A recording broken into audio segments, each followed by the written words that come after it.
¿Qué es lo que te une al mundo del café? Una presentación breve. Hola, mi nombre es Luis Álvarez, yo soy analista de control de calidad y entrenador de baristas en Java Republic y básicamente todo lo que yo hago en mi día a día de una u otra manera está conectado con café, desde viajes, turismo, tiempo libre y educación, de una u otra manera yo trato de conectarlo con café. Eso me ha abierto muchas puertas, me ha ayudado a conocer mucha gente y por supuesto me ha ayudado a desarrollarme profesionalmente en lo que hago hoy. Perfecto. Bueno, Luis, ¿y dónde comenzó tu pasión por el café? Yo creo que mi pasión por el café comenzó desde que yo estaba bastante joven. Mis padres solían preparar café todas las mañanas y desde muy pequeño, bueno, no tan pequeño, pero desde muy pequeño yo ya estaba de una u otra manera probando café hasta mi tiempo en la universidad que me ayudó muchísimo, hasta que evidentemente construí una carrera en café casi que por accidente al final, pero yo pienso que la pasión siempre estuvo allí desde muy joven. Perfecto. Si tuvieras que usar un solo método de extracción de café en casa, ¿cuál sería?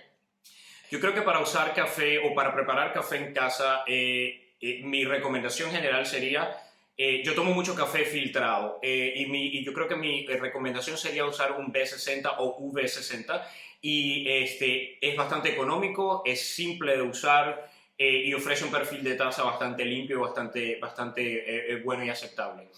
Para aquellos que quieren de repente un perfil de taza un poco más fuerte, quizás ya como expreso o que tenga un poco más de parecido como expreso, pueden usar lo que nosotros conocemos como moka pot o greca o cafetera, dependiendo en el país donde estés, que es la cafetera italiana que colocamos en la cocina, en la hornilla de la cocina. También es de precio accesible y te permite te permite preparar una taza de café un poco más fuerte sin mucha experiencia requerida. Bueno, ¿y cuál es tu origen de café favorito, si es que tienes alguno, y por qué? Cuando yo comencé de lleno en la industria del café, yo pienso que uno de mis cafés favoritos o mis orígenes favoritos eran los africanos. Entonces, a mí me gustaban mucho cafés de Etiopía y de Kenia. Pero hoy en día, la verdad que te digo que yo me estoy enfocando mucho en cafés de Centroamérica y yo te podría decir algo como, por ejemplo, Panamá, El Salvador, Costa Rica, son mis perfiles de taza favoritos durante estos tiempos. ¿Por qué? Porque el perfil de taza de cafés de Centroamérica ofrecen una taza un poco más dulce, un poco más compleja en oportunidades de cuando estás tratando de experimentar con cosas diferentes. Los perfiles de África, en algunos momentos, por lo menos lo que he probado últimamente, son bastante parecidos, ¿ok? Son un poco más cítricos, un poco más con notas de flores y bastante exóticos, pero el café de Centroamérica suele ser un poco más dulce, con un poco más de frutos tropicales, un poco más de azúcar morena y yo pienso que me he ido poco a poco como por ese perfil de taza y hoy en día lo estoy disfrutando bastante. Ujú. Vale. ¿Prefieres el sabor de un café lavado o uno natural? Yo pienso que también hay que mencionar que no mucha gente sabe la diferencia entre un perfil de taza de café lavado y un café natural, así que yo realmente le pido a la gente y a los que nos están viendo que de repente investigue un poquito a entender la diferencia, pero si me preguntas que cuál me gusta más, yo usualmente tomo cafés lavados y se correlaciona con lo que te mencioné de que yo usaría un V60 para preparar café en casa. Me parece que un perfil de taza de un café lavado es bastante limpio, bastante fácil de consumir y que va a ofrecerte unos sabores bastante increíbles dependiendo de lo que estés tomando. ¿Espresso o filtro? ¿Y por qué? ¿Expreso o filtro? Yo creo que esa es una pregunta bastante difícil que en mi caso depende de mi estado de ánimo, aunque no lo creas. Yo en un día normal podría tomar filtro en la mañana y me va a ayudar a seguir durante toda la mañana, pero quizás después de almuerzo, a primeras horas de la tarde, yo creo que un expreso no está nada mal. Si me pones a escoger, definitivamente yo creo que escogería filtro porque el rango de sabores que puedes experimentar en un café de filtro va a ser un poco más amplio y abierto y diverso que lo que de repente podríamos experimentar con espresso. ¿Le das una segunda vida a tu café? Si nos referimos a que si le doy una segunda vida a mi café, es que si lo reutilizo o quizás hago algo con el café molido que ya fue utilizado. Una de las cosas que he hecho en algunas oportunidades es utilizarlo para las plantas porque previene acumulación de gusanos o de otro tipo de animales que podrían afectar la planta.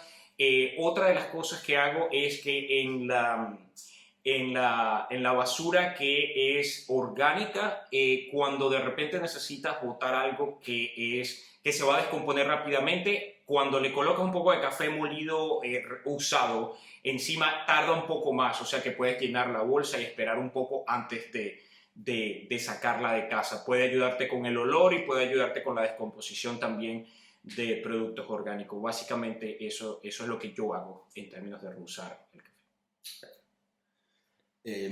¿Has viajado alguna vez al origen del café? ¿Y cómo fue tu experiencia, si lo hiciste?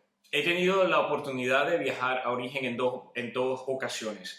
La primera vez estuve en Colombia, en el Valle del Cauca, por aproximadamente 3 días, bastante intenso porque la zona es bastante montañosa. Y recientemente tuve la oportunidad de estar en Costa Rica con Java Republic. Y estuve una semana completa en Costa Rica visitando prácticamente todo el sur del país. En ambas oportunidades experiencias increíbles. El contacto humano y de primera mano que tú tienes con no solo caficultores, sino con las plantas de café y la cantidad de educación y conocimiento que obtienes a partir de estos viajes es increíble.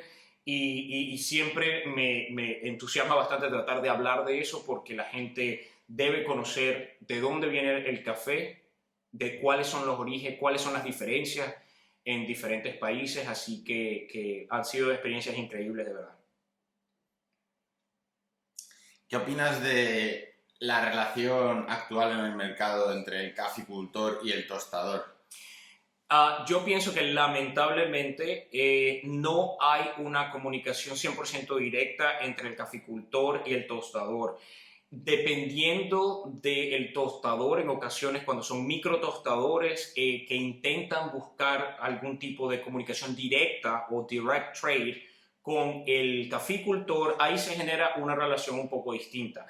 En empresas más grandes, cuando la producción de café es un poco mayor, la relación directa con el caficultor se pierde en el camino.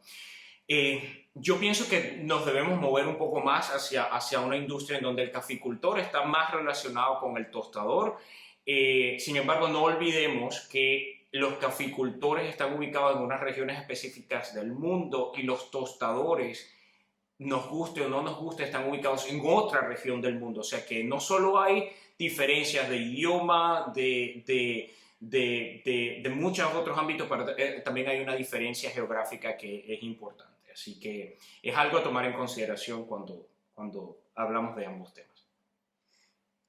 ¿Crees que el mercado del café está avanzando hacia la sostenibilidad y la trazabilidad? Es decir, saber de dónde viene el origen del café. Yo pienso que no todo el mundo, o por lo menos no toda la industria del café en la actualidad está moviéndose hacia un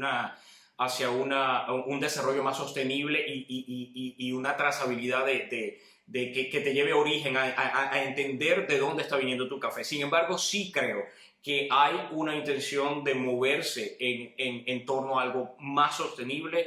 Hay conocimiento de las dificultades que los caficultores tienen en sus países de origen, sobre todo con situaciones ambientales, ecológicas. Así que de una u otra manera, nos guste o no nos guste, la industria se va a mover hacia allá. Aquí pienso que quizás es un poco lento el proceso por ahora, en estos momentos, pero hay muchísimos proyectos llevándose a cabo desde el World Coffee Research Institution y muchas otras empresas a nivel mundial en función de trabajar por una industria más sostenible y donde haya más trazabilidad.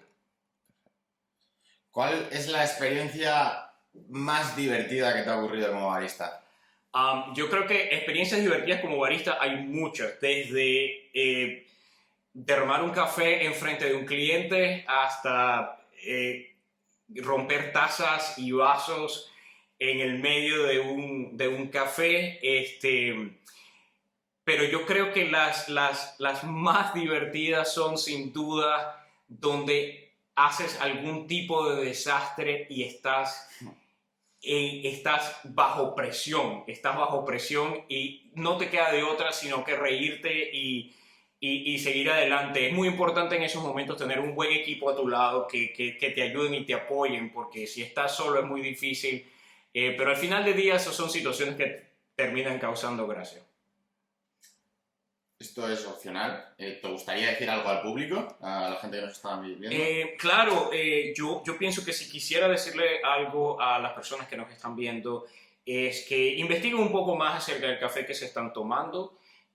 Cada vez que compren una bolsa de café, traten de entender qué tipo de café están comprando, de qué país de origen viene, qué países, si compran una mezcla que sea de varios países, qué países están incluidos en esa mezcla, cuál es el perfil de taza. Y siempre yo trato de hacer una comparación con la industria del vino. Cuando compramos un vino, dependiendo del país donde lo compramos, siempre estamos pensando en qué perfil de sabores nos va a ofrecer. Yo me gustaría decirle a la gente que trate de pensar de la misma manera del café.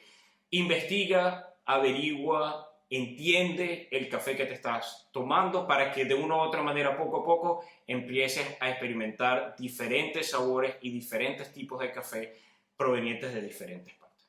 Perfecto.